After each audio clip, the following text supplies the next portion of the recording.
Ya, ahora sí. Nuestros aceites, habíamos indicado que van a ser un elemento aislante, ¿no? Que va a impedir el directo rozamiento entre dos o más componentes mecánicos, ¿no? Tenían como función principal la de lubricar, refrigerar, limpiar, sellar y ser un inhibidor de sonido, ¿no? No permite que se incremente este sonido, ¿no? Por lo tanto, esas funciones principales iban a tener nuestros lubricantes en estado líquido, ¿no? No se olviden que dos de sus características también van a ser la adherencia, ¿no? La adherencia va a ser la capacidad que tiene un aceite a través de su viscosidad, ¿ya? De adherirse, de sujetarse a una superficie cuando está en movimiento. Y también va a tener otra propiedad que es la cohesión. La cohesión va a ser la característica de los aceites líquidos en las cuales también a través de su viscosidad no deben de chorrear, ¿no? No deben de salir con facilidad cuando los componentes mecánicos están detenidos, ¿no? Por ejemplo, cuando el motor de un vehículo está en movimiento, sabemos que gran cantidad de las piezas fijas y móviles van a interactuar, ¿no? Entonces, de esta manera, el aceite va a tener la propiedad de la adherencia. ¿Qué quiere decir? De sujetarse a las piezas mecánicas numéricas cuando están en movimiento. Pero cuando yo he dejado de utilizar el automóvil y lo he apagado, ¿no? Ya no voy a hacer uso de esta unidad, el aceite en gran cantidad va a regresar al cárter por acción de la gravedad. Pero también tiene que poder, ¿no? Tiene que poder sujetarse a estas piezas, a estas superficies metálicas, a través de su propiedad de cohesión, ¿no? Esa función tiene que tener nuestro aceite, ¿no? No va a importar mucho la temperatura, porque se sobreentiende que la unidad va a estar en óptimas condiciones, ¿no? Pero si este no fuese el caso, por ejemplo, de que un motor esté constantemente trabajando a diferentes temperaturas, al no usar un termostato, va a producir que el aceite llegue a perder su calidad, ¿no? Entonces habíamos indicado que la pérdida de los aditivos de los aceites implican no poder tener estas características, ¿no? Ahora, veremos un poco del mantenimiento sobre la base de los líquidos, ¿no? Por ejemplo, tenemos un tipo de mantenimiento, ¿no? En este caso, el correctivo, ¿ya? Este mantenimiento correctivo se aplica cuando uno o más componentes de un sistema del automóvil fallan, ¿no? Es más, solo se van a tocar cuando existe un error, cuando no estaba previsto que falle, ¿no? Por ejemplo, podemos tener que en algún momento determinado, ¿no? Si una unidad, por ejemplo, una camioneta, se encuentra circulando a gran velocidad en carretera, esta pierda potencia, ¿no? Esa pérdida de potencia se va a producir por efecto de algún error. Por ejemplo, puede darse el caso de la pérdida de arco voltaico, de la pérdida de chispa en la bujía, en el chicotillo o en la torre del distribuidor. O la falla puede ser mucho más compleja si es que el vehículo no tiene un distribuidor y por lo tanto utiliza bobinas, ¿no? ¿Qué va a pasar? Esa falla no estaba prevista en un principio, pero después de solucionarla, se debe de analizar por qué parámetro se ha producido, ¿no? ¿Por qué ha fallado? ¿Qué ha ocurrido, no? Entonces, por ejemplo, dentro del mantenimiento correctivo, no se va a encontrar un cambio de aceite, porque yo no me detengo en un centro de lubricentro, ¿no? En un centro de servicio, y a la primera digo, cambien el aceite, ¿no? Voy a tener que analizar cuándo hacer esto, ¿no? Otro tipo de características para los mantenimientos en las unidades del automotor es el mantenimiento preventivo, ¿no? Dice, reemplazar los componentes antes de que fallen, arreglar los equipos antes de su fecha prevista de fallo. Aquí indica, ¿no? Reemplazar los componentes. Cuando un vehículo a gasolina está siendo bien mantenido, tiene que tener un rango de trabajo, ¿no? Volveremos al ejemplo anterior de la camioneta, ¿no? Que ha perdido chispa en la bujía. Cuando se ha auxiliado a este vehículo y se ha llegado a destino, siempre se debe de realizar el análisis del porqué de la falla. Entonces, el mecánico puede determinar cuál ha sido el principio del error, ¿no? Puede darse el caso que las bujías hayan estado totalmente carbonizadas, ¿no? ¿Qué quiere decir esto? Que las bujías se encuentran de un color hollín negro. Eso me va a indicar a mí de que ha existido una mezcla muy rica. Y por lo tanto, al existir esa mezcla muy rica, la bujía no ha podido disipar rápidamente su temperatura. Por lo tanto, el aislante cerámico, ¿no? La parte blanca de porcelana de la bujía se ha podido fisurar, se ha podido rajar, ¿no?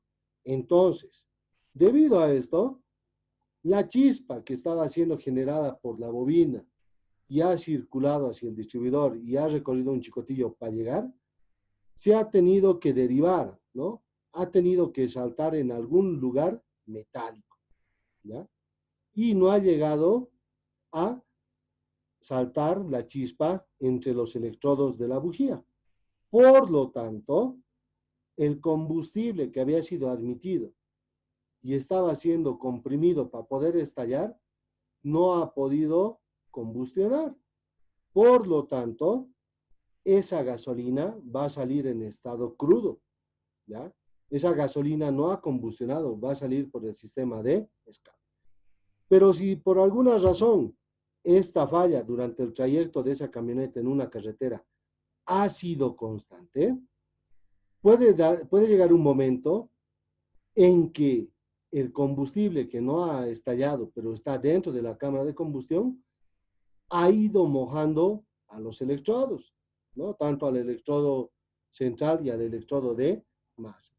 Entonces, debido a esa condición, la punta de los electrodos está húmeda, está mojada de gasolina. Si ustedes quieren, pueden comparar a los electrodos de la bujía con una caja de cerillos, con una caja de fósforos, ¿no? De esa manera, al estar húmedo no se produce la chispa, ¿no? Pero ¿qué hubiera ocurrido para que yo no me plante con esa camioneta? Debería haber hecho el mantenimiento preventivo, ¿no? Al hacer este mantenimiento preventivo, yo hubiera podido consultar con el manual del vehículo y el libro de registro diario de la unidad en cuánto de kilometraje se encontraban esas bujías, ¿no? Entonces yo hubiera podido decir como técnico mecánico que ya están llegando al límite de su periodo de servicio. Por lo tanto, esas bujías ya deberían haber sido cambiadas. Pero ¿qué ocurre si uno de los cilindros ha fallado y yo noto que las bujías son prácticamente nuevas, ¿no? No tienen ni 5,000 kilómetros? Debo de analizar un segundo tipo de fallas, ¿no? Por ejemplo, puede darse el caso de que una de estas bujías presente una humedad, pero no por gasolina, sino por la presencia de aceite, ¿ya? Una gran presencia de aceite, habría que analizar por dónde ha venido, ya sea de un retén de válvulas, puede darse el caso de que el conductor no se haya dado cuenta que a medida que va transcurriendo durante la carretera, la camioneta ha ido dejando una estela, ha ido dejando un rastro de color azulado, ¿no? Entonces puede darse el caso de que una de las anillas esté rota, ¿no? Por lo tanto, el sistema de lubricación está permitiendo que el aceite pase directamente hacia la cámara de combustión, ¿no? Entonces, cuando yo hablo del mantenimiento preventivo, puedo analizar en este caso el tiempo de duración de algunos componentes y cambiarlos antes de que fallen, ¿no? O indica también en el taller, por ejemplo, dice arreglar los equipos antes de que su fecha prevista de fallo. Podemos tener a los lagartos, ¿no? A los caimanes grandes, que debido a sus aplicaciones, muchas veces al no estar en una posición horizontal, se los hace trabajar de forma inclinada, ¿no? Esto como riesgo ocupacional es bien dañino. Entonces, ¿qué quiere decir esto? Que los lagartos tienen que trabajar de forma horizontal. Pero puede darse el caso de que la gata haya sido forzada a trabajar en una posición oblicua, que la gata haya estado inclinada, ¿no? Por lo tanto, al estar inclinada la gata, puede darse el caso de que ésta haya aspirado una pequeña cantidad de aire. Y eso va a hacer de que se produzca un fallo, ¿no? Al elevar un peso y estar ejerciendo la palanca, va a subir hasta cierto lugar el vástago del lagarto y solo también va a empezar a caer, ¿no? Entonces uno puede decir tranquilamente que el lagarto, que la gata grande está fallando cuando solamente tiene una falta de mantenimiento, ¿no? Otro tipo va a ser el mantenimiento predictivo, dice, ¿no? Por ejemplo, tenemos aquí monitoreo de desgaste anormal. ¿A qué se va a referir esto? Les había comentado que en la rama técnica, ¿no? En este caso de la mecánica, no solo uno puede ser mecánico, ¿no? Sino también que puede ser técnico en sistemas de banco, ¿no? ¿Qué quiere decir esto? Puedo ser técnico, por ejemplo, para puro bombas inyectoras de camiones, ¿no? Puedo ser técnico químico para dedicarme exclusivamente al análisis de los líquidos, fluidos y lubricantes y demás componentes del automóvil, con lo cual yo puedo determinar ciertas características, ¿no? Ahora, me está diciendo sobre el desgaste anormal. Puede darse el caso de que tengamos una unidad, ¿no? En la cual se haya reparado el motor recientemente, ¿ya? ¿Por qué se reparó ese motor? Porque ya ha excedido los 160,000 kilómetros, por decirles, ¿no? Un vehículo, cuando ustedes compran 0 kilómetros de la casa, ¿no? Cuando trabaja de esa forma, tiene una garantía de 5 años, ¿no? O en su defecto, 100,000 kilómetros, ¿no? 100,000 kilómetros, ¿ya? ¿Qué ocurre cuando se tiene que llegar a ese kilometraje? Se debe de hacer el famoso mantenimiento mayor. ¿A qué se refiere esto? Si el vehículo en su sincronización es transportado por cadenas, estas cadenas se estiran. Por lo tanto, se debe de abrir el motor y cambiar retenes, juegos de cadenas, guiadores, tesadores, ¿no? Entonces se cambian bobinas, cables de encendido, bujías, ¿no? Todos los componentes que pueden estar en buen estado, pero ya tienen que ser reemplazados, ¿no? Puede suceder que una camioneta, ¿no? Como les indicaba, después de su reparación, en un lapso menor a 6,000 kilómetros, empiece a humear de color azul, ¿no? Eso para mí va a ser un indicativo de que el motor está consumiendo aceite. Entonces, dentro de la cámara de combustión, en el proceso de admisión, no solo está entrando mezcla, sino que también está entrando ya no una pequeña cantidad de aceite, sino una grande, ¿no? Entonces, cuando salta la chispa y hace explotar, esa cantidad de aceite que ha entrado va a ir humeando, ¿no? Va a generar un humo de color azul. ¿Cómo pueden verificar, por ejemplo, ustedes en los que tengan vehículos, ¿no? Agarren un Kleenex, ¿ya? Cuando el vehículo está frío en la mañana. Pásenlo por el tubo de escape, ¿ya? Enciéndanlo y fíjense de que el tubo de escape esté totalmente seco, ¿no? Puede haber la probabilidad de que exista una pequeña cantidad de humedad, ¿no? Lo que ustedes habían preguntado en anteriores clases, de que hay un poquito de agua, ¿no? Pero en este caso, ¿qué tenemos que ver nosotros? Que cuando vean el Kleenex con el cual han presionado su dedo, este salga totalmente hollín, ¿no? Solamente salga el polvo que se está alojando en el tubo. Pero si yo saco el Kleenex, ¿no? Y este está de color húmedo, ¿no? Como si hubieran limpiado grasa, aceite, por ejemplo, de la cocina, me está indicando de que el motor ya está empezando a consumir aceite, ¿no? Otra opción es ver la lectura de las bujías, ¿no? Si yo había reparado el motor y en menos de 5.000 kilómetros, ¿por qué está humeando, no? ¿Por qué se está presentando este desgaste anormal? Yo podré hacer la lectura correspondiente. Las bujías, cuando está el motor en muy buen estado y la relación estequiométrica es adecuada, ¿no? Recordemos que la relación estequiométrica es la cantidad de aire y oxígeno que debe ingresar al motor en forma proporcional, ¿no?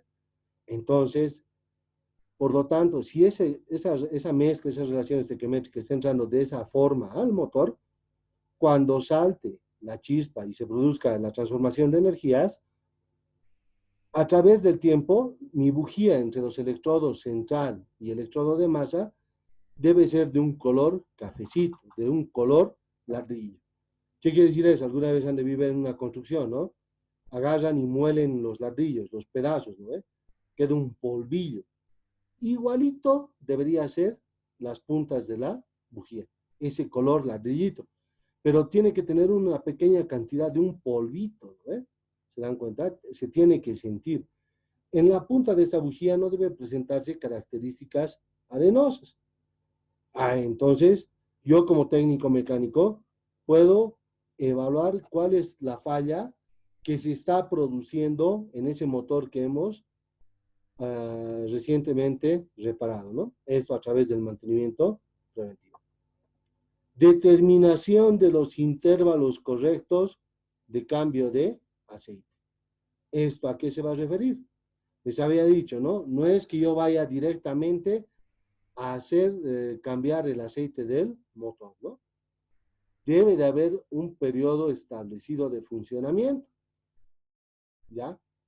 Va a ir contra mi economía, por ejemplo, que un aceite esté destinado a cambiarse cada 3.000 kilómetros, pero yo lo realice cada 2.000, ¿no? ¿Qué va a producirse? Un gasto innecesario de dinero. O al contrario, extender en demasía ese uso del aceite lubricante, sobre todo para el motor, ¿no ve? Sobre todo para el motor. Muchas veces, les había puesto de ejemplo, que cuando ustedes pasan por la calle y verifican los cambios de aceite, los aceites salen totalmente negros, ¿no? ¿Eso qué quiere decir? Que el usuario no está cumpliendo con los rangos establecidos para el cambio periódico del aceite, ¿no? Esa falla se va a producir. Por lo tanto, si yo voy al punto anterior, es de lógica que si yo no he cambiado el aceite en el tiempo establecido, mi motor se desgaste mucho más. Si ustedes van a tener un vehículo nuevo, un vehículo a medio uso, pero con un correcto mantenimiento, ¿ya? El mantenimiento correctivo va a ser casi nulo, salvo de que ocurra algo extremo, ¿no? Solamente se van a dedicar a realizar el mantenimiento preventivo. ¿Qué quiere decir eso? Que solo van a ir al mecánico, que solo van a hacer el mantenimiento antes de que la unidad llegue a pararse, ¿no? Pero si yo no cumplo estas condiciones, lo más probable es que yo sea un cliente del taller con este tipo de características, ¿no?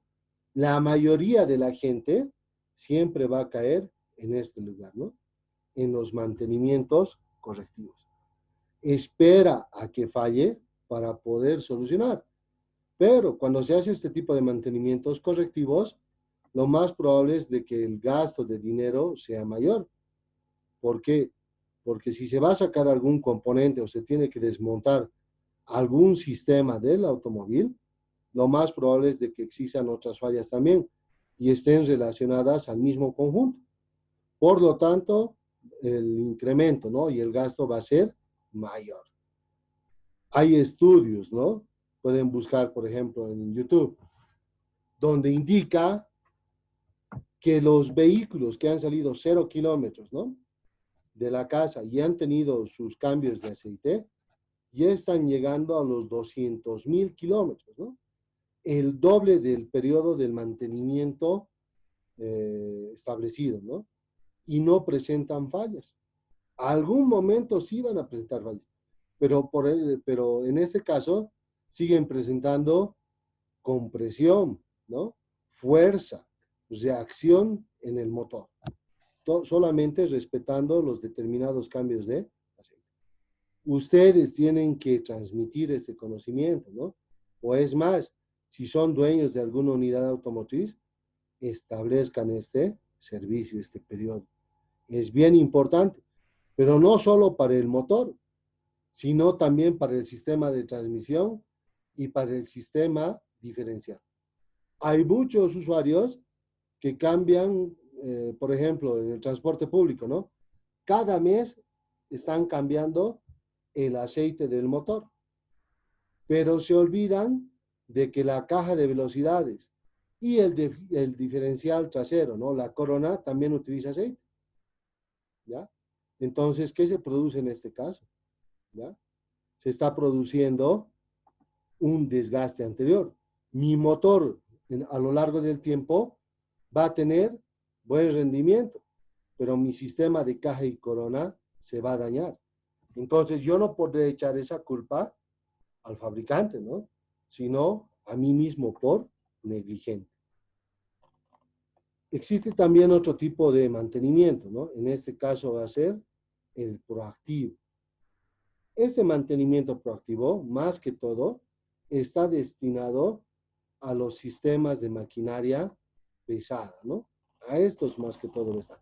Pero también se puede asimilar a los vehículos livianos, ¿no? Se lo puede adaptar.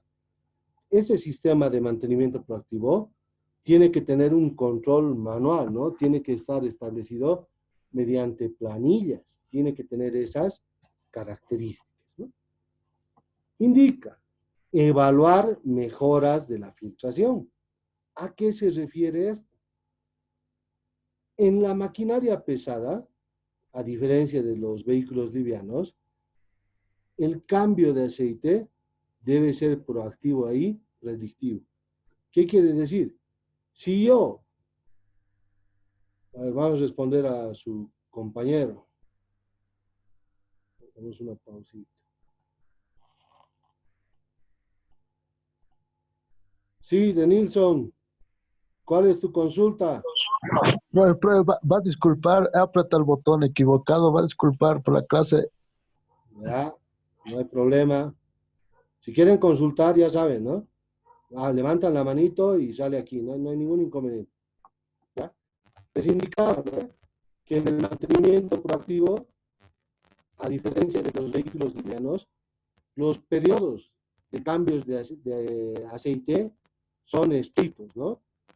¿Por qué? Porque se controlan por hora de servicio a la mayoría de las unidades, ¿no? Mientras que para los vehículos a gasolina, el cálculo del cambio de aceite se realiza por kilometraje, ¿no? Eso no se olviden, en gasolina por kilometraje se calcula el cambio de aceite y en diésel, ¿no? En el caso de la maquinaria pesada, por hora de servicio. ¿Eso qué implica? Los que tienen vehículo a gasolina van a fijarse que tienen un contador de kilometraje en el tablero, ¿no? Y en el vehículo a diésel existe un orómetro, ¿no? Existe un orómetro. Por lo tanto, va a calcular, ¿no? Como una especie de contador las horas de servicio que están funcionando, ¿no? Tenemos otra consulta de sus compañeros, ¿no? No ha bajado. Entonces, estos cambios de servicio son estrictos. Por lo tanto, van a tener un pre y un filtro, ¿no? Van a tener dos unidades filtrantes. para que este aceite que ha sido absorbido desde el cárter pueda ingresar a lubricar el centro de la unidad, en el caso del motor, ¿no? Va a haber un filtro que va a tener la capacidad de absorber las partículas más grandes cuando esto ha sido succionado desde el motor, ¿no? Perdón, desde la bomba. Una vez de que se ha utilizado el filtro con mayor espacio, va a pasar a un segundo filtro, ¿ya? Que va a tener sus espacios más seguidos. Entonces, si alguna basura pequeña que no ha podido ser absorbida por el filtro más grande, va a ser retenida, ¿no?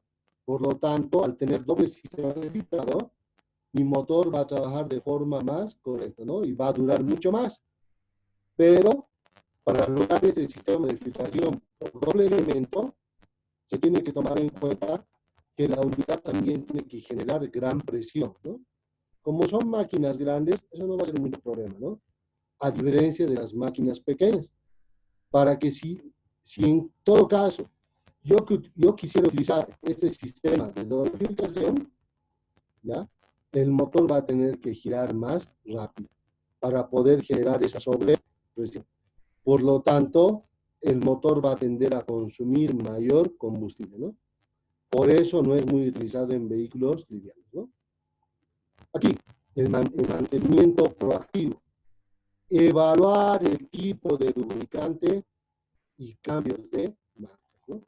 ¿Quién va a evaluar si este aceite es bueno? ¿Ya? Si puedo cambiar entre una marca u otra, ¿no? ¿Quién va a ser el encargado de realizar esta actividad? Para nosotros va a ser el técnico mecánico en química o el mecánico de banca, ¿no? ¿Qué quiere decir? Les había comentado anteriormente, ¿no? Cuando se realiza en el mantenimiento preventivo el cambio del aceite, se tiene que tomar una muestra. En los análisis de trabajo que se hacen en los servicios de los talleres, existe una persona, ¿no? En este caso el timekeeper, que es un control, ¿no? El que viene debajo del jefe de taller, ¿no? Que se encarga de realizar estas actividades. Es un supervisor, ¿no? Por ejemplo, a mí me ha llegado realizar el cambio de aceite del motor de un bulldozer, ¿no? ¿Ya? Estamos hablando de maquinaria pesada, de un bulldozer. Entonces, este cambio de aceite tiene que ser técnico. Ustedes se van a fijar en la calle, cuando hacen el cambio de aceite, colocan en la parte inferior del cárter una batea, ¿no? Pero esa batea está totalmente sucia.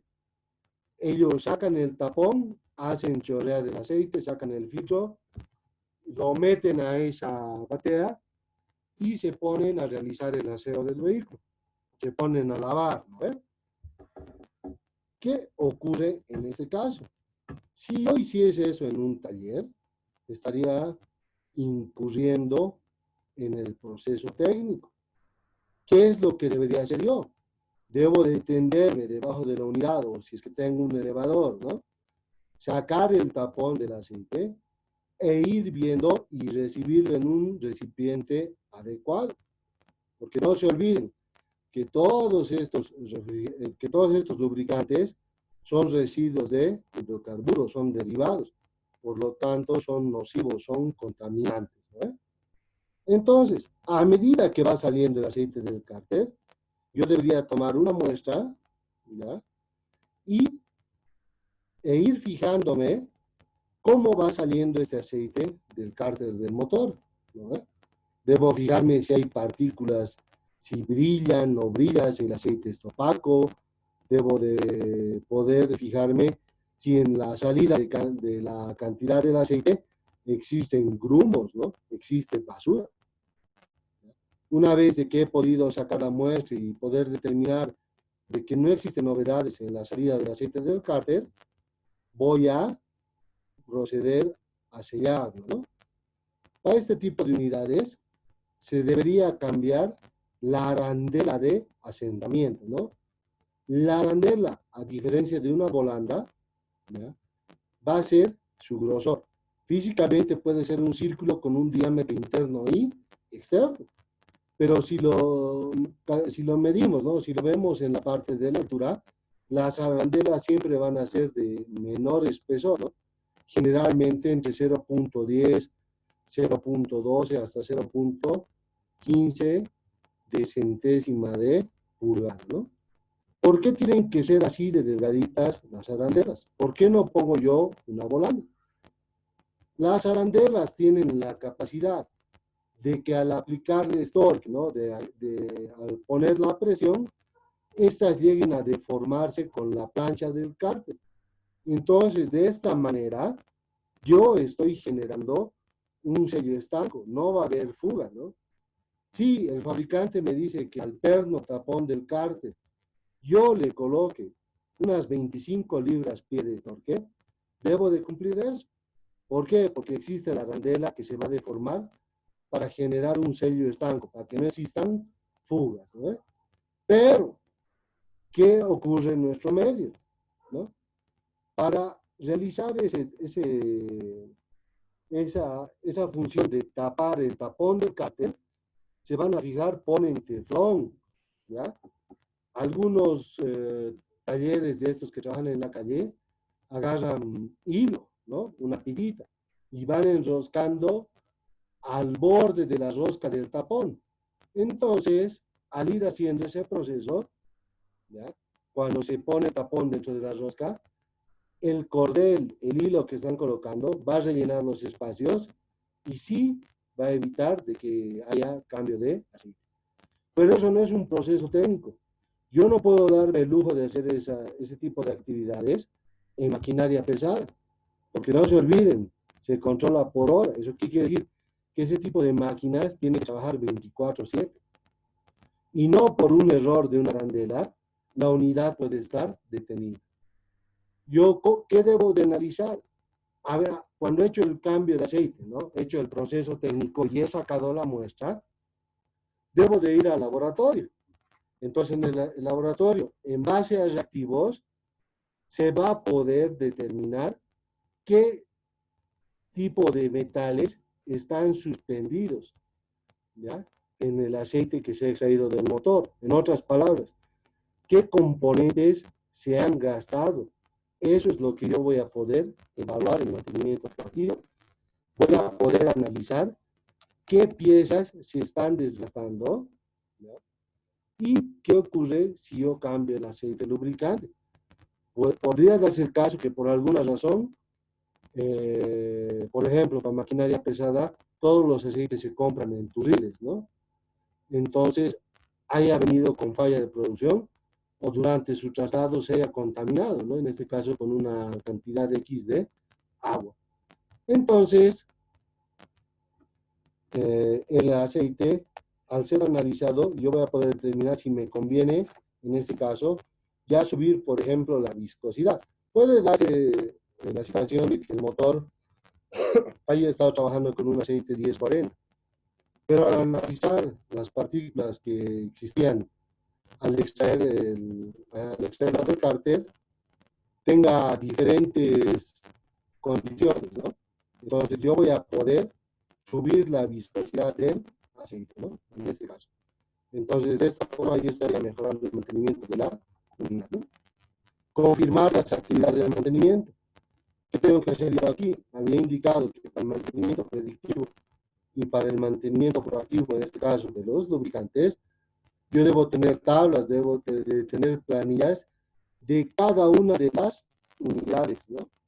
Entonces, en base a esos datos, yo voy a poder ejercer un correcto mantenimiento, ¿no? Estoy alargando. ¿Cuál es la idea de los mantenimientos, no? Alargar el tiempo de vida de las unidades. Y por último, en base a las muestras, tanto de aceites, grasas o componentes que yo haya reemplazado, debo de analizar la causa de los fallos. No puedo cambiar yo, por ejemplo, cada vez la rótula del lado derecho de una camioneta. No puedo. Tengo que analizar por qué cada vez solamente se está dañando ese componente, ¿no? Entonces, en base a este tipo de mantenimientos, va a depender, ¿no? El tiempo de vida de la unidad que yo estoy administrando, ¿no? Veremos. ¿Qué nos está recomendando como precauciones?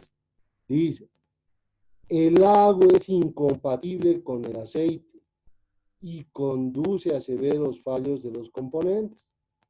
El agua y el aceite no se mezclan. Pero en el caso que fuese de un motor, se van a llegar a batir, formando una sustancia lechosa, ¿no? ¿Ya? Es como si fuese un batido. Ese batido va a ser totalmente contraproducente para los sistemas que dependen de lubricación a gran presión. Por ejemplo, si en mi taxi ha subido un exceso de temperatura, el empaque de la culata se va a rajar. Entonces, en gran cantidad se va a ir mezclando el líquido refrigerante del motor y el aceite, ¿no? Pero ¿cuál es el problema? Mecánicamente, ¿se ha podido solucionar esa falla? Sí, pero al haberse mezclado el aceite y el refrigerante, no se olviden que tenía las propiedades de adherencia y cohesión. Por lo tanto, no se va a dispersar totalmente del sistema de lubricación, entonces va a seguir añadido. Entonces, lo que yo tengo que hacer es no directamente poner el aceite con el que va a trabajar al final. Alguna vez van a experimentar que sus mecánicos, cuando tengan la falla que se ha soplado en el empaque de la culata, les pida aceite sucio que compren, ¿no? Unos 2, 3 bidones de aceite les pide para ir poniendo, ¿no? Entonces, una vez de que está reparado, se enciende el motor y se ha echado ya previamente uno de estos aceites, se lo hace funcionar por un determinado tiempo. Entonces va a ir lavando, ¿no?, los sistemas del motor, se vacía ese aceite y se realiza y se repite esa operación 2, 3 veces, ¿no? Una vez de que se ha hecho todo eso, recién se vuelve a colocar el aceite con el que va a trabajar el motor, ¿no? ¿En base a qué? A un previo estudio de la culata, ¿no? Se tiene que determinar que la culata no haya tenido rajaduras internas, ¿no? Porque si existiesen esas rajaduras internas, constantemente se va a mezclar el refrigerante y el aceite. Por lo tanto, la falla va a ser de manera constante, ¿no? No se va a poder hacer. Dice, reduce la capacidad de lubricante del aceite. Es de lógica, ¿no? Porque el aceite no tiene propiedades lubricantes. Por lo tanto, los metales van a empezar a rayarse, ¿no? Van a empezar a friccionar. Se pierde también la propiedad de disipación de calor, ¿no? Y va a dañar también a los intercambiadores. ¿A qué nos referimos con esto? Si es que mi motor tiene un sistema de intercambio de calor. Por ejemplo, puede darse el caso en los vehículos Mitsubishi, que ellos tienen un sistema para enfriar el aceite que se encuentra en el radiador del motor, ¿no? Entonces, si se ha bloqueado ese sistema con alguna borra o el aceite sucio no ha podido lavar, se va a producir de nuevo el fallo, ¿no? De la misma forma, un filtro defectuoso, ¿no?, va a impedir de que se llene con gran rapidez, ¿no? Todo filtro debe llenarse a gran rapidez y tiene que permitir, ¿ya?, un intercambio rápido del aceite sucio que está siendo aspirado por la primera fase del circuito de aceite y repartir tanto a la parte del bloque y a la parte de la culata, ¿no? Si está sucio el filtro de aceite, se encuentra saturado, se va a producir de que en determinado momento, al existir tanta basura dentro del filtro, la válvula de acción se abra, ¿no? ¿Cuál va a ser la válvula de acción? Va a ser una válvula de alivio, ¿no?, que se encuentra en el filtro de aceite y va a reventar. Esa válvula, al reventar, va a permitir de que el aceite sí fluya, ¿ya? Va a poder circular, pero ya no va a poder filtrarse. ¿Se dan cuenta? Ya no va a poder. Entonces, mi motor todo el tiempo va a trabajar sin un aceite prefiltrado. Por lo tanto, se va a rayar, ¿no? Obviamente hay que tener, por ejemplo, dice, ¿no?, pernos, abrazaderas, tapas, varillas y demás componentes del sistema de lubricación tienen que estar en buen estado, ¿no? Para elaborar grasas lubricantes, ¿no?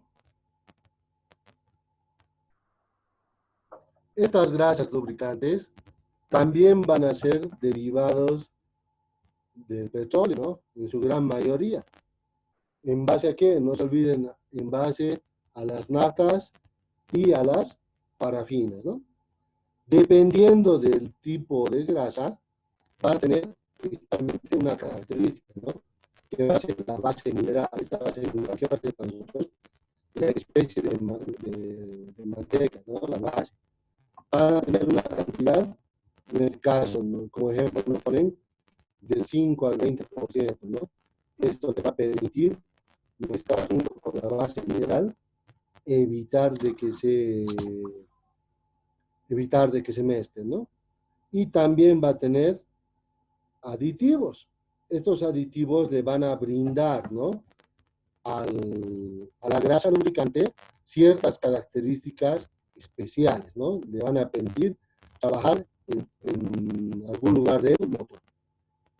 No es correcto utilizar cualquier tipo de grasa, ¿no? En determinados componentes del vehículo, porque cada grasa va a tener aditivos especiales, ¿no? Aditivos funcionales en base al componente mecánico, ¿no? En base al, al tipo de temperatura que tienen que aguantar, ¿no?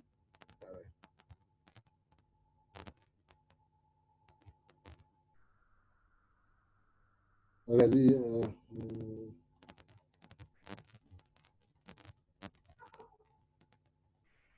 les pregunto, ¿tienen problemas para escucharme? Solo tengo un comentario de una sola persona. Hay Sí, una... dice, sí, Sí, dice, está. no lo escucho bien. Profe, Entrecortado. disculpe que me lo escriben, corte, pues? se escucha Hay con como una mucha interferencia. interferencia. Ya, a ver, veremos.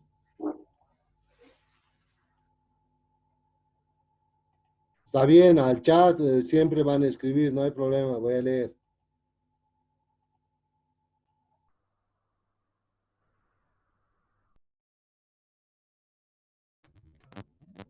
Por el momento no tengo fallas de conexión, ¿no?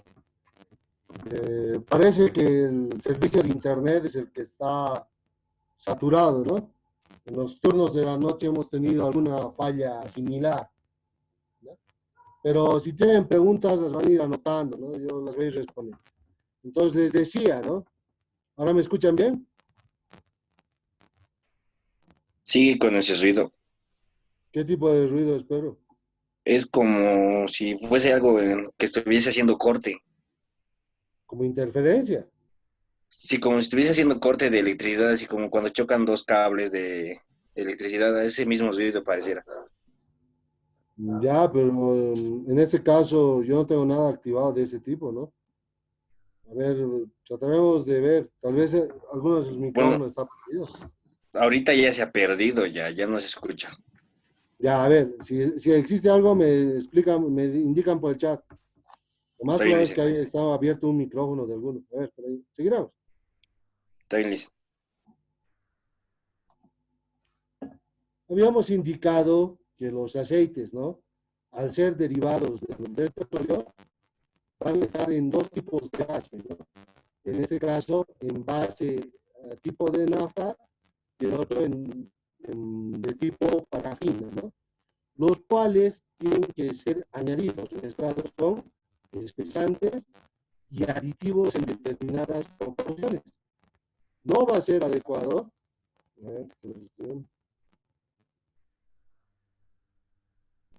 El problema debe ser de algunos de ustedes, señores, o sus equipos. Busquen buenos. Yo los escucho nítidamente a todos. Los escucho nítidamente.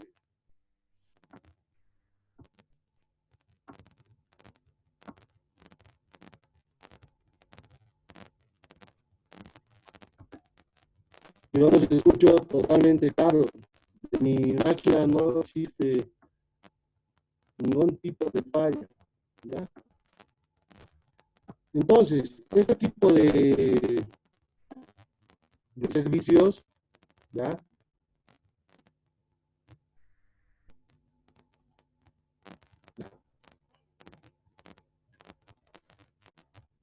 Haremos lo siguiente,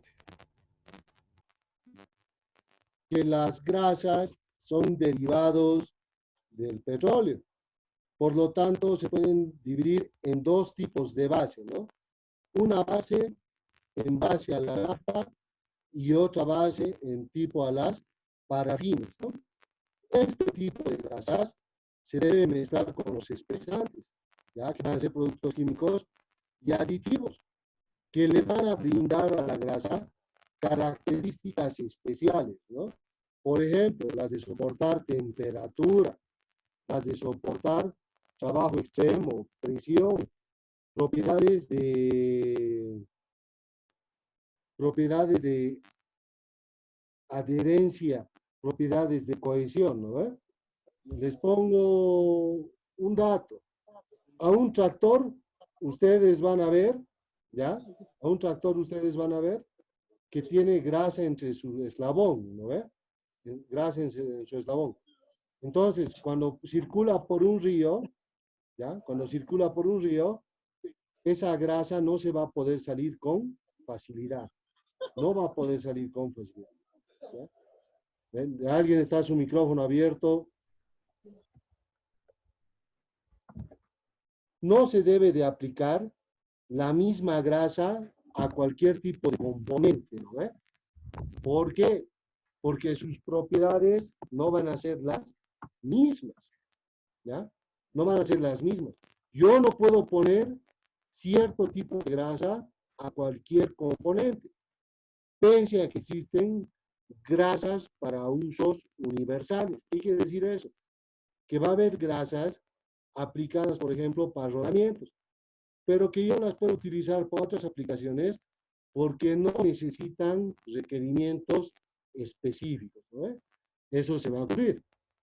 A ver, cuando tenemos bases de lubricantes, ¿no? En este caso a las parafínicas, dice, relativamente estables a altas temperaturas.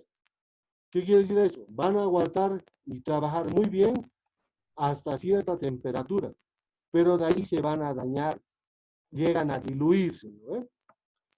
También para las bases parafínicas. Por el alto contenido de parafina no funciona satisfactoriamente en bajas temperaturas. ¿Qué nos está indicando esto? Que si yo utilizo un tipo de grasa en base parafínica, ¿no? Con su base parafínica, ¿qué va a pasar si el vehículo se encuentra en un lugar frío, en un lugar gélido, ¿no? Esa grasa no va a poder proteger en un principio a los componentes mecánicos. Por lo tanto, se van a dañar, ¿no? Si yo pudiese grasa a este tipo de rodamientos en un determinado medio, se van a picar, ¿no? No van a tener el tiempo de duración adecuado para realizar el trabajo. ¿Qué nos dice de las bases lubricantes? En este caso, para las bases en base a nafta, ¿no? Dice, determina la mayor parte de las características de las grasas como la viscosidad. Ah, en base a la base, en las grasas en base de nafta tienen gran viscosidad, ¿no? No van a perder, tienen resistencia a la oxidación y puntos de fluidez. ¿Qué quiere decir esto? Que con altas temperaturas no va a ser fácil que se diluyan, que se derritan, ¿no? Si se derriten en todo sistema que utiliza grasa, va a haber un circuito de alivio, ¿ya? Va a haber un orificio, va a haber un canalcito, por donde la grasa va a salir en forma diluida si es que existe una falla, ¿no? Es una forma de avisar al mecánico o al conductor de que ese sistema está dañado, ¿eh? También para las grasas con base de nafta, dicen, ¿no? Que se utilizan para trabajar a bajas temperaturas por su fluidez para combinarse con el jabón. Si yo trabajo con una grasa que solo va a tener base de nafta, ¿ya? Va a soportar alta temperatura. Si yo la mezclo con componentes derivados de los jabones, que también son derivados del petróleo, que va a ocurrir aquí, ¿ya? Van a poder trabajar en otras condiciones, ¿no? Va a haber, en este caso, los espesantes. Los espesantes para nosotros van a ser los aditivos, ¿no? Estos aditivos van a ser para nosotros. Listo, ¿no? grasas cálcicas en base al calcio, ¿no? En base al sodio. Estas, las grasas lípidas, estas son las de mayor uso en nuestro medio, ¿no? Y también van a ser las grasas que tienen mayor aplicación. Grasas de jabón compuesto, grasas esperadas con sustancias inorgánicas, ¿no? Estas van a ser las grasas que no son de tipo mineral, ¿no? Las que son las grasas de tipo sintético, por lo tanto, estas van a ser las más caras. Y dentro de estas grasas, ¿ya?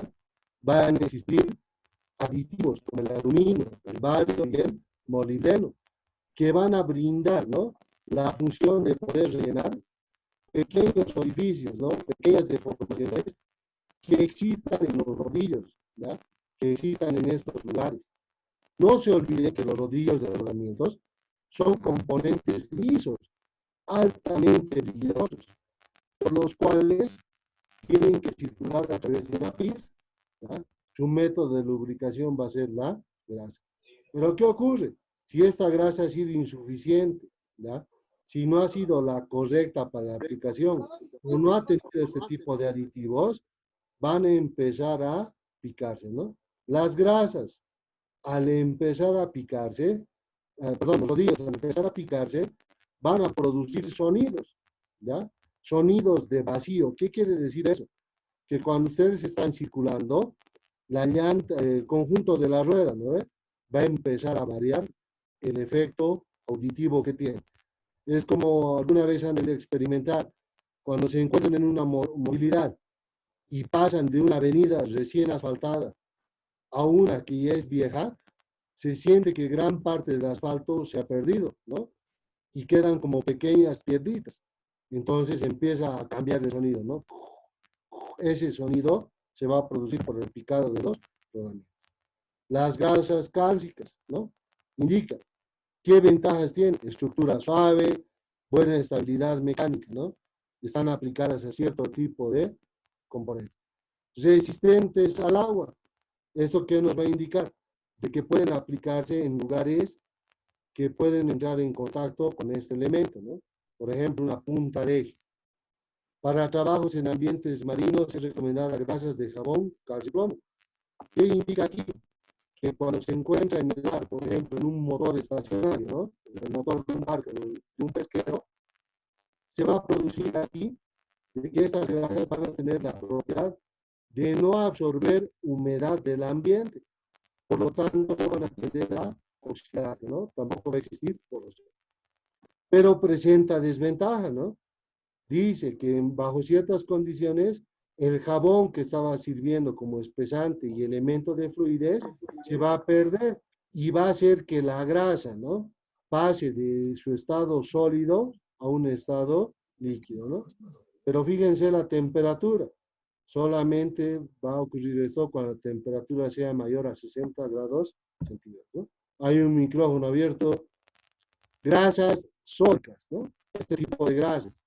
Se van a fijar que en el anterior, en base a su composición, van a ir cambiando de colores. Muchas veces nosotros en el taller no vamos a tener acceso a este tipo de componentes, ¿no?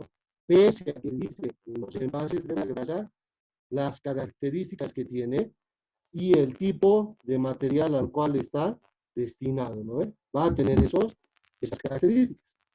Ahora fíjense, dice, ¿no? Mayor gama de temperaturas que las clásicas. ¿Qué quiere decir? Que van a soportar mayores grados. Buenas propiedades de adherencia y obturación. Adherencia, de sujetarse, ¿no? De adherirse a los componentes mecánicos cuando están en movimiento. Cuando se está moviendo el rodamiento, no se van a salir con facilidad. Y también va a tener buena propiedad de obturación, que va a rellenar los espacios, ¿no? La grasa, al ser espesa, tiene que ocupar las holguras, las tolerancias, ¿no? Si tenemos un rodamiento, sabemos que hay espacios. Tiene que rellenar con gran rapidez, ¿no? Mientras está en movimiento. Obviamente va a tener buena protección contra la oxidación. Desventajas, ¿no? Nos indica que no pueden trabajar en ambientes húmedos, ¿ya? Por ejemplo, este tipo de grasa no sería nada recomendable como la que tiene base cálcica para trabajar a nivel del mar, ¿no? Porque va a tender a absorber. La grasa de litio o multipropósito, estas son las más comunes. Estas son realmente cuando le piden al cliente que vaya a comprar grasa, ¿no? Y no le indican cuál. Los vendedores que les dicen, no sé, es de minerales, ¿sí? Entonces les van a vender estas grasas que son de color amarillo, la gran mayoría, ¿no? Entonces ya tenemos color amarillo, café, ¿no? Como ventajas, buena resistencia al lavado por agua. ¿Qué quiere decir? Que se puede aplicar, ¿ya? Para lubricar sectores, componentes del vehículo u otras maquinarias que estén a la intemperie, ¿ya? No se van a salir con facilidad. Ahora, si yo lo aplico a un vehículo, por ejemplo, tengo en mi cuarto, puedo tener unas ventanas corredizas, ¿no? Que hacen ruido. Le puedo poner una capa finita de esta grasa y como la ventana está hacia el exterior, va a llegar agua, no se va a salir con facilidad, ¿no? Y me indica también que como desventaja no tiene una protección adecuada contra la corrosión. ¿Qué quiere decir? Que pueden llegar a oxidarse, ¿no? A contaminarse con gran sustancia. Fíjense, va a haber también grasas espesadas, ¿no? Ya sea su base nafta o parafina, que van a tener como aditivos a sustancias inorgánicas. Estas grasas van a ser las sintéticas. Estas grasas son las caras, ¿no? Dice, se forman con compuestos orgánicos en base a silicio y silicio, ¿no? Son resistentes al agua y a las temperaturas. Y como desventaja tienen que a altas temperaturas bajan sus propiedades, ¿no? Este tipo de grasas negras son las famosas grasas grafitadas, ¿no? Son las grasas que cuando se agarra en la mano y se las pone al sol, brillan, ¿no? Brillan como si tuviesen una purpurina, una especie de brillo bien característico que las otras grasas no tienen. Este tipo de grasas grafitadas casi siempre se las va a usar, ¿ya? Para los sistemas de transmisión, por ejemplo, los de tracción delantera, para las juntas homocinéticas y para las copas de los palieres, ¿ya? Para esta grasa va a estar en los ponchillos, ¿no? Ahí van a ocupar el espacio y ahí van a rellenar. Entonces, debido a sus propiedades de aditivos, van a trabajar en base a esta forma, ¿no? También tenemos grasas, ¿no? Con aditivos, por ejemplo, esta de aluminio. Si se fijan, van a ser de un color amarillo bien pálido. Estas grasas también son las caras y pueden tener otro tipo de aditivos que permiten restaurar algunos componentes.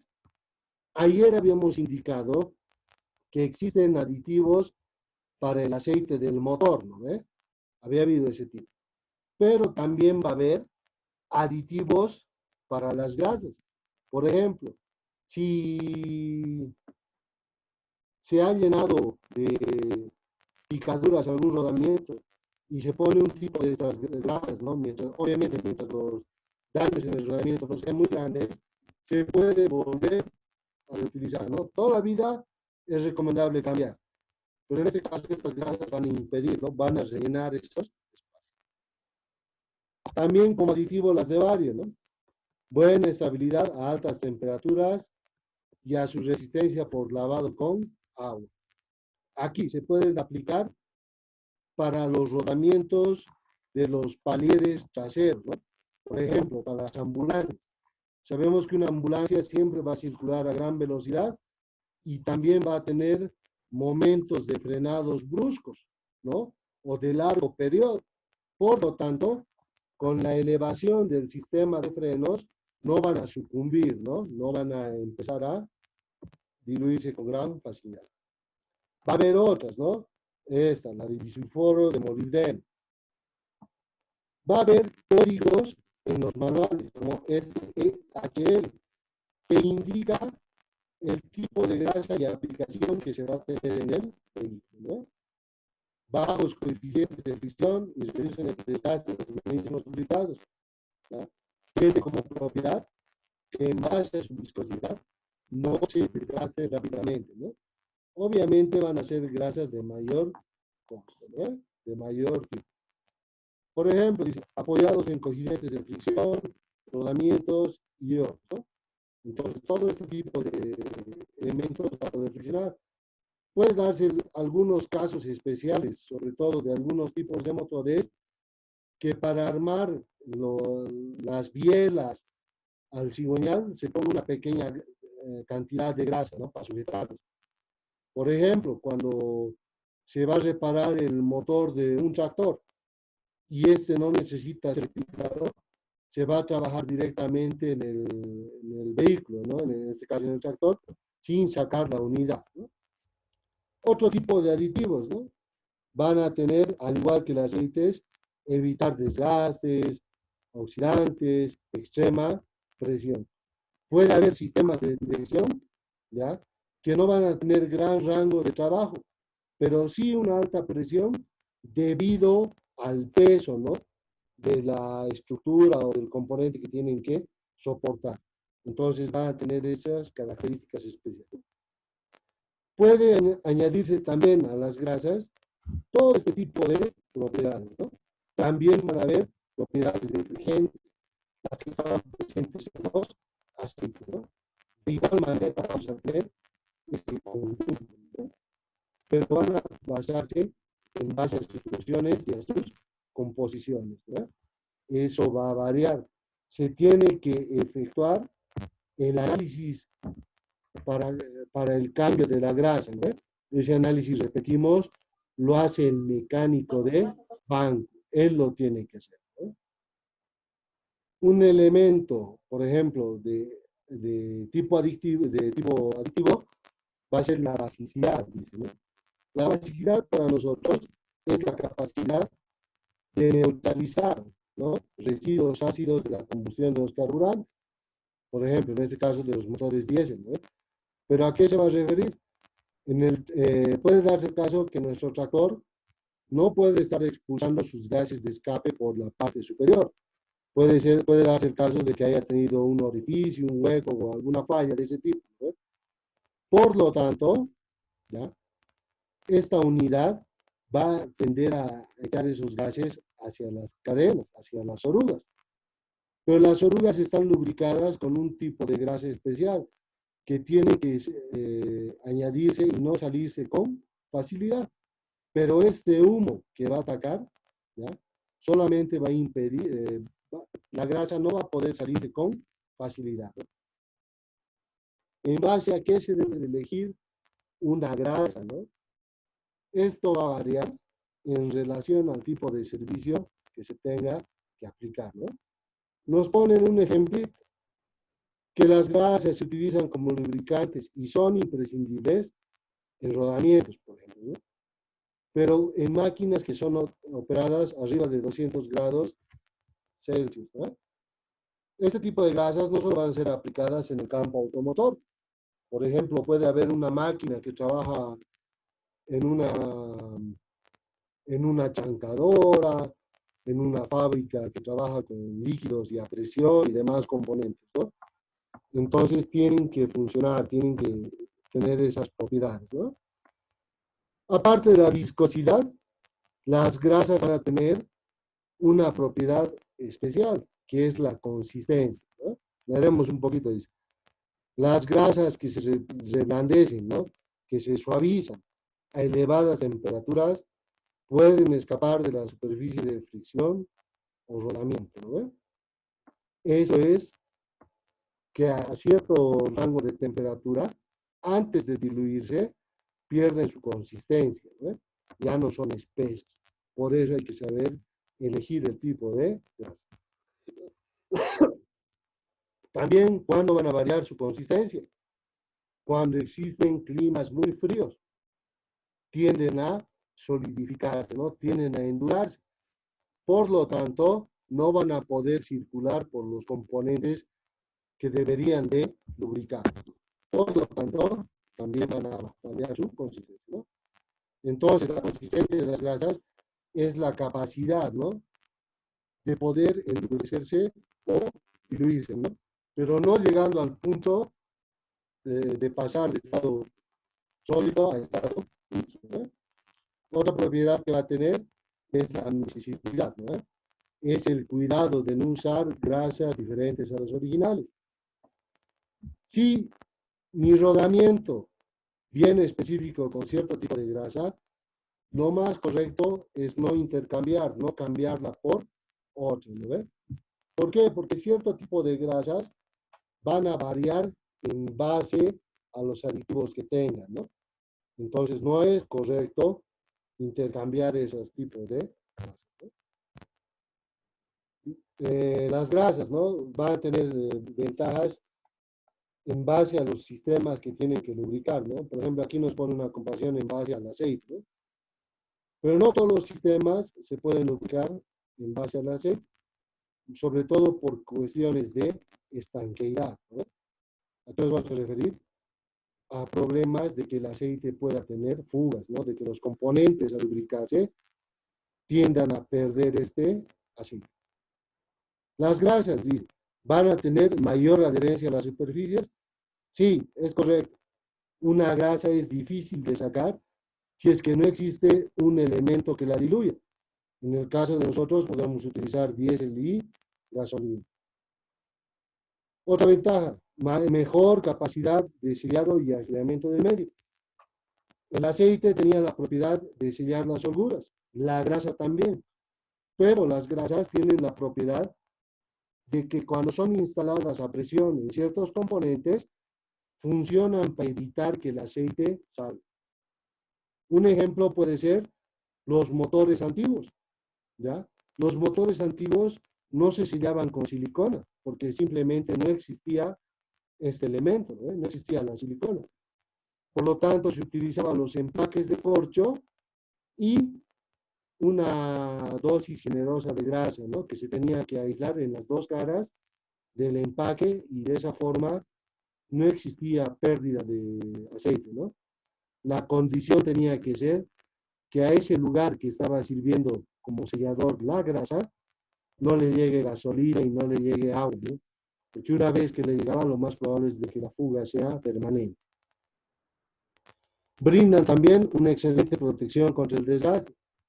Sí, porque constantemente la grasa, gracias a su propiedad de adherencia y cohesión, los componentes están siempre protegidos, ¿no? Por lo tanto, van a durar harto.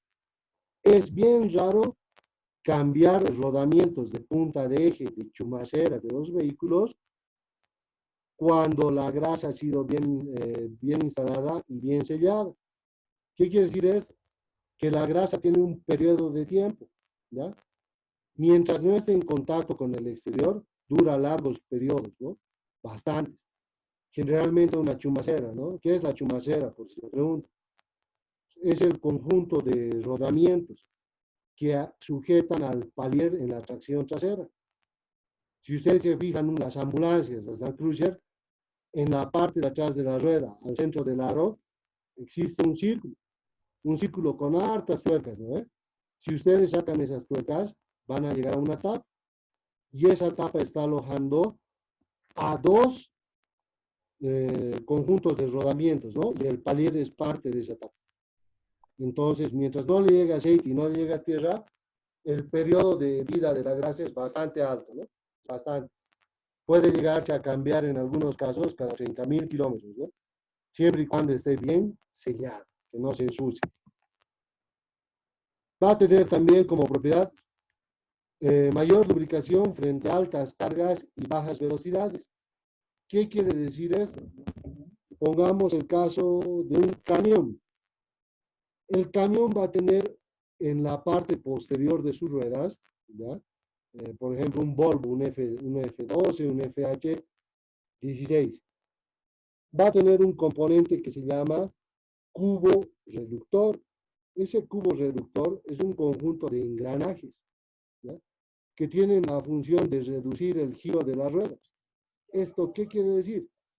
Que cuando yo, por ejemplo, pongo la primera velocidad de supermarcha en el camión, en la parte posterior también se va a incrementar la fuerza del camión.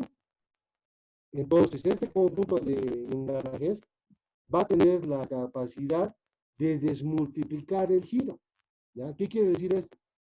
Mi motor va a dar hasta cierto número de revoluciones, va a pasar por la caja y en esos cubos se va a reducir mucho más. ¿Qué quiere decir? Por ejemplo, si mi cardan da 40 vueltas, en la rueda puede llegar a dar menos de 1. ¿Esto para qué sirve? Para brindar mayor torque. ¿Qué quiere decir esto? Que el vehículo va a avanzar lento, pero va a tener gran potencia, ¿no? Pero ¿qué ocurre con los rodamientos? Cuando están girando a esa velocidad, tienden a expandirse hacia la superficie que los está alojando. ¿Sí me entienden? Quiere decir que los engranajes van a estar como dentro de una ollita. Cuando giran a gran velocidad, la grasa rebota contra las paredes de ese componente y en alguna maniobra vuelven a su lugar. Pero cuando se circula con un gran peso y a baja velocidad, tienden ¿a qué? A no moverse, ¿no? O a salirse. Por lo tanto, van a lubricar de gran manera, ¿no? Superior protección contra la corrosión.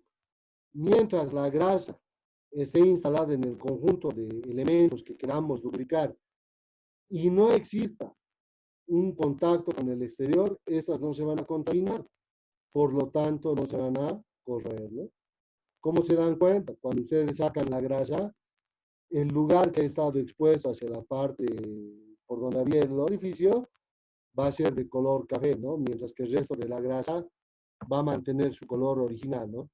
Siempre y cuando esta grasa no se haya requemado. Por ejemplo, por un abuso del sistema de frenos, ¿no? A diferencia del aceite, va a haber un rango más amplio de temperaturas de operación, ¿no? ¿Qué quiere decir? Que va a haber grasas para todo tipo de aplicaciones, para mayores temperaturas, ¿no? Mayor o más efectiva absorción de ruido y vibraciones. Gracias a la viscosidad, ¿no? A lo espeso que es la grasa, esta va a poder absorber mayor cantidad de sonido. Cuando ustedes se acerquen, por ejemplo, volvemos a la ambulancia, ¿no? Levantan la rueda trasera y hacen girar con sus manos, prácticamente no se escucha sonido alguno de los rodamientos, ¿no? Esto va a ser debido a ¿qué? A lo espeso que es la grasa que está ocupando ese lugar. Pero si ustedes utilizan un estetoscopio y hacen girar la rueda, se va a escuchar un sonido mínimo, ¿no? Parecido cuando ustedes agarran una grasa, una melaza y la separan, ¿no? Ese tipo de propiedades va a tener. Y también va a existir menor migración del punto de lubricación. ¿Qué quiere decir esta parte? Que a diferencia del aceite, ¿no? Que en el caso del motor, a medida que este se va desgastando, yo tengo que ir subiendo la viscosidad del aceite, ¿no? En este caso, si yo he cambiado la grasa de algún elemento, por ejemplo, la chumacera, ¿qué va a ocurrir? Yo no necesito migrar a otra grasa que sea más espesa, ¿no? Generalmente siempre se va a utilizar lo mismo. Por lo tanto, esa no va a tener mucha variación, ¿no? Se va a seguir utilizando por un periodo largo de tiempo la misma grasa.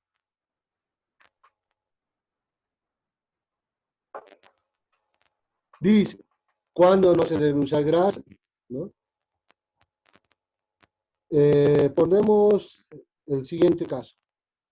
Cuando un sistema de dirección compuesto por engranajes presenta juego, ¿no? Habíamos indicado que sea desgastador y originalmente estaba diseñado para lubricarse con aceite, en nuestro medio lo más común es anular ese aceite y rellenar con una grasa que tenga un menor rango de viscosidad.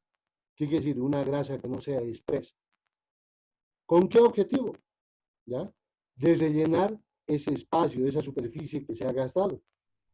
Pero tiene un efecto contraproducente. Ese efecto contraproducente va a ser el de que la dirección se endure un poco, ¿no ve? Va a tender a endurarse. Por lo tanto, no se debe reemplazar sistemas de lubricación de aceite con grasa. No se debería, pero se puede y se hace, ¿no? Por ejemplo, nos está dando otro. Mecanismos donde se precisa la evacuación de calor a través del lubricante. ¿Qué quiere decir esto? que si yo tengo componentes con alto rango de temperatura, no puedo aplicar grasa para disipar su temperatura. Sí o sí debo de utilizar aceite, ¿no? Máquinas donde se requiere la extracción de partículas contaminantes y desgaste. Volvemos al caso, ¿no?, del motor, por ejemplo. No se podría lubricar con gas algunos componentes debido a que, aparte de disipar la temperatura y lubricar, se tiene que hacer un constante cambio de partículas contaminantes, ¿no? No se olviden, hemos dicho que el motor, mientras esté en funcionamiento, todo el rato se va a ensuciar, ¿no? Entonces, al ensuciarse todo el rato, se necesita intercambiar esto de manera constante. ¿Y quién va a ser el encargado de absorber esas partículas? El filtro de aceite, ¿no? ¿Dónde no debo aplicar grasa? Cuando los sistemas a los cuales está destinada la lubricación no sean de alta revolución, ¿no ves? ¿Qué quiere decir? Si yo voy a lubricar un sistema de engranajes, estos tienen que ser de bajo número de revoluciones, ¿no? No puedo yo lubricar algunos componentes donde las RPMs van a ser elevadas, ¿no? No va a hacer su trabajo de forma efectiva. No va a poder hacer eso, ¿no? Ya, conecten sus camaritas, por favor.